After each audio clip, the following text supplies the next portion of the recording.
Hello everybody, I am Evelil and I will tell you one story of a good viewing.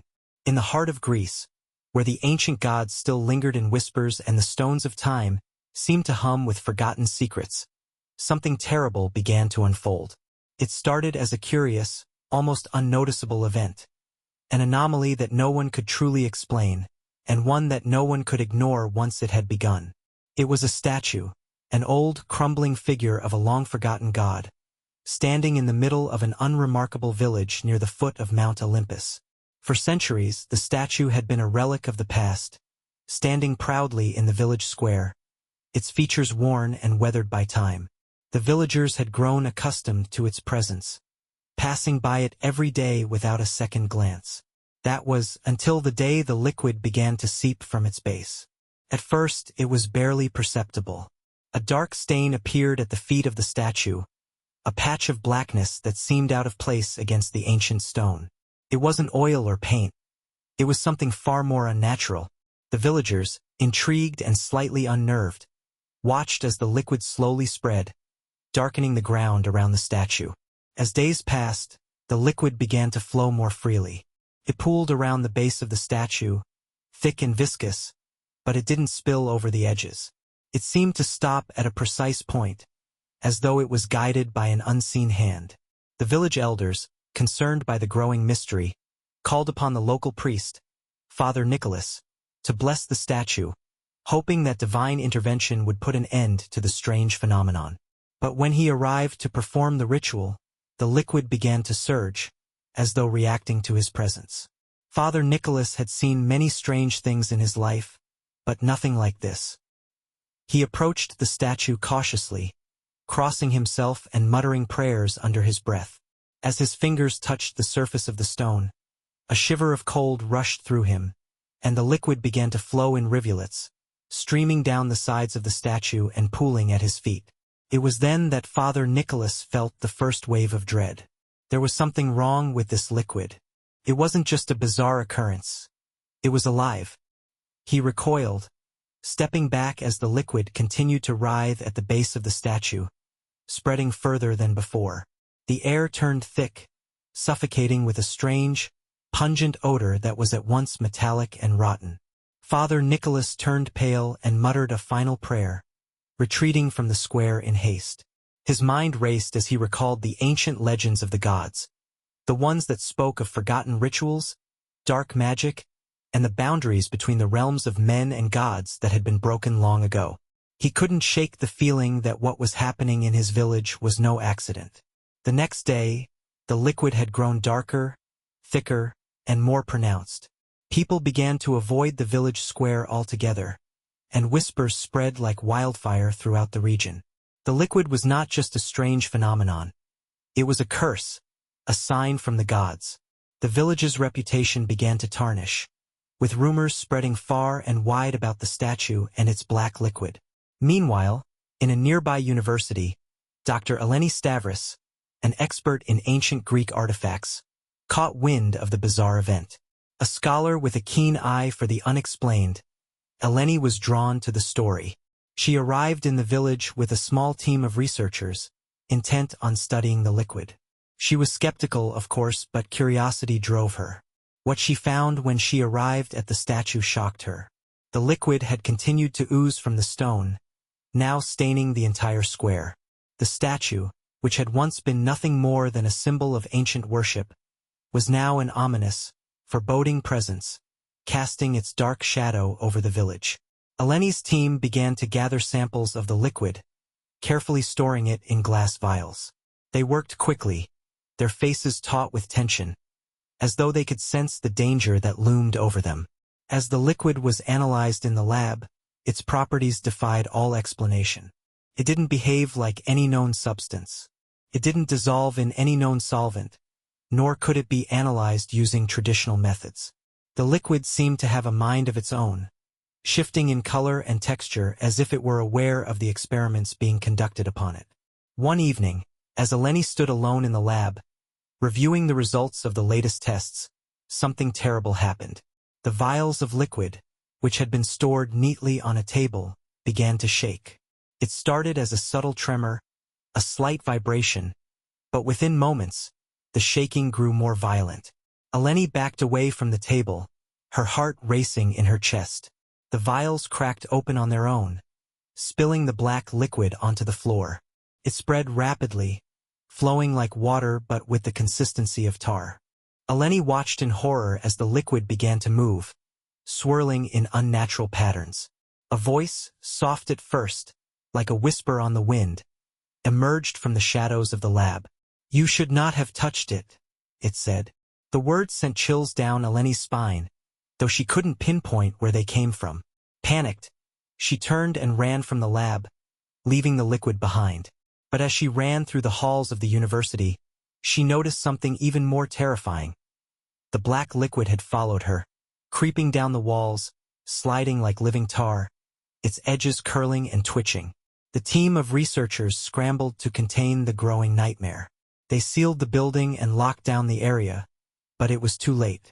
The black liquid had already spread far beyond the statue and the village. It had a power, a malevolent force that no one fully understood. And in that moment, Eleni realized the terrifying truth. This was no accident.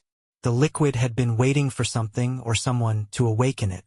The discovery of the black liquid quickly caught the attention of the wider scientific community. Teams of researchers arrived from across the world, eager to study the substance. But as each new test was conducted, the liquid began to reveal more about itself, and with every test, it grew more dangerous. What had begun as an isolated event in a small village soon turned into a global crisis. The black liquid wasn't just a strange anomaly.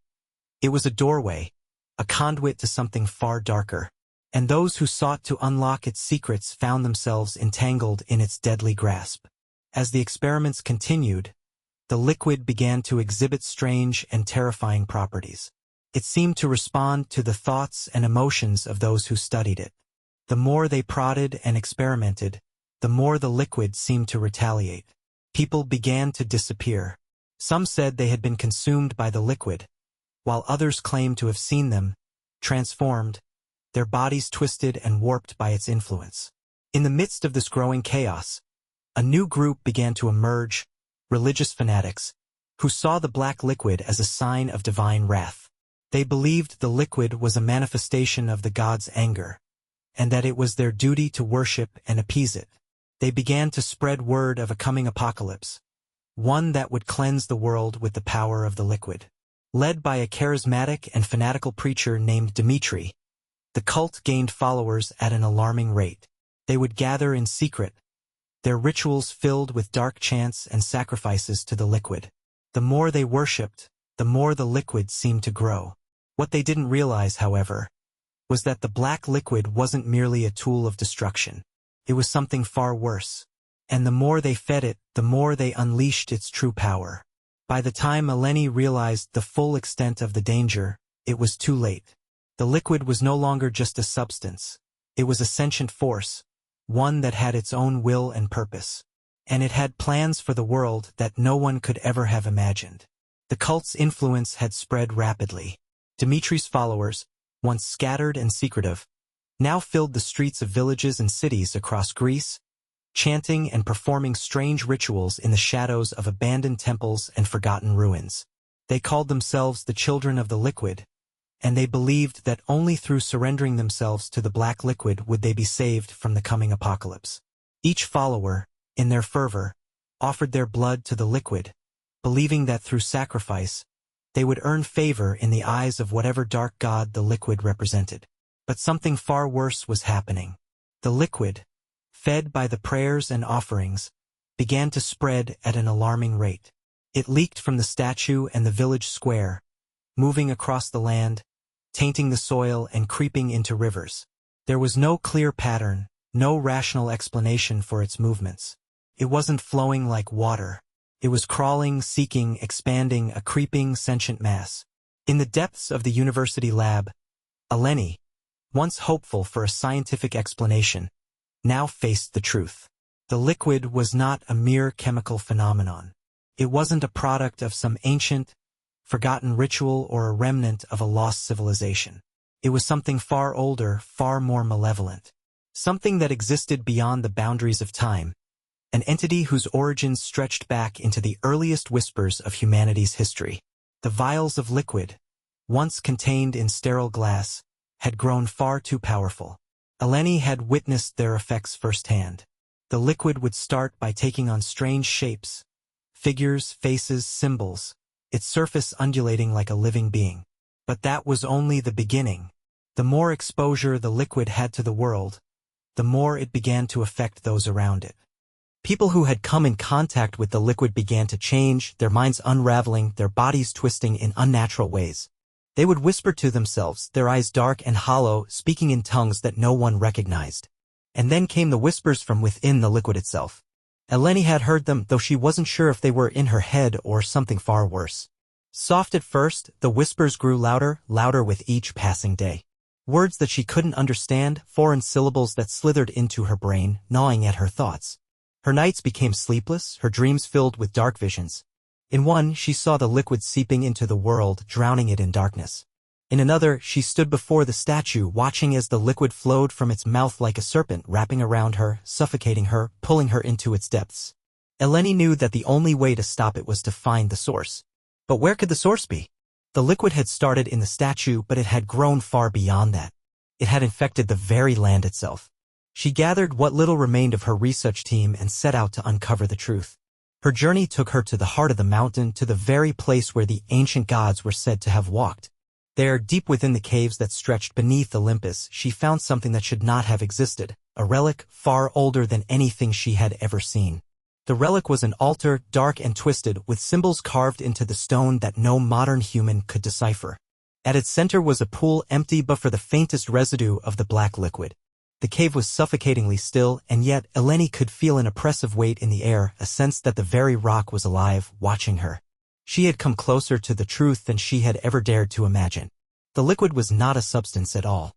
It was a form of consciousness, an ancient being that had once ruled over the gods themselves. It had been bound in the statue as a prison, locked away by those who had feared its power. But the binding was weakening and the liquid had begun to seep free, like a slumbering beast waking from a long, dark nightmare. Eleni's heart raced as she understood what must be done. She needed to destroy the relic. She needed to destroy the altar, and with it, the liquid. But she was not alone. The children of the liquid had followed her, their faces twisted with obsession, and Dmitri, their leader, was among them. He stood at the entrance of the cave, his eyes wide with fervor. "You cannot stop it," Dmitri's voice echoed in the cave, his tone filled with a manic certainty. "This is the end. The beginning of a new age. The liquid will consume the world, and only those who surrender will be saved. It is the will of the gods." Eleni stood frozen, her hand gripping a jagged piece of rock she had pulled from the altar. "You have no idea what you're unleashing. This isn't salvation, it's a curse." Dmitri's eyes gleamed with dark joy. "You still don't understand, do you? This liquid is the true God. The old gods are weak and they fear it. We are the chosen. We will be reborn." With a violent shout, Dmitri and his followers lunged forward, but as they did, the liquid in the cave stirred. It began to crawl, spreading faster than any of them could react, twisting and writhing like a serpent. The ground beneath their feet trembled. The air grew thick with an oppressive, suffocating weight. The liquid rose from the altar, swirling in the center of the cave, growing larger with each passing moment. The whispers, once faint, now echoed in their minds, and Eleni felt her sanity begin to crack under the pressure. "No," she screamed, raising the rock above her head and smashing it down onto the altar. The cavern shook violently, a deafening roar filling the air. The liquid surged forward as if enraged by her defiance.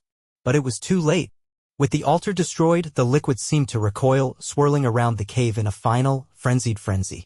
And then, as if the earth itself had been torn open, the ground split apart, sending a shockwave through the cave. The liquid surged upward, erupting from the ground in a massive, black torrent that consumed everything in its path. Eleni was thrown to the ground, her body battered and bruised by the force of the eruption. She looked up, seeing the liquid cascading over the mountain, flowing into the sky like an endless tide. The world was coming to an end. Dmitri's followers had been swept away, their screams drowned in the blackness that had consumed them. But Dmitri stood there, his arms outstretched, his face a twisted mask of ecstasy. He had been right, this was the beginning. The liquid was everywhere now, and there was no escaping its reach.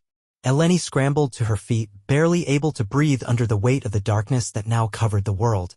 The black liquid had claimed the land, and with it, the last vestiges of humanity's will to fight. The whispers of the liquid had grown louder in her mind, and as she stumbled back toward the village, she realized the truth of what had happened. There was no escape. The liquid was not just a god, it was the end of everything. And in the distance, as the liquid consumed the last remnants of the world, Eleni could hear the sound of the statue's final, terrible cry.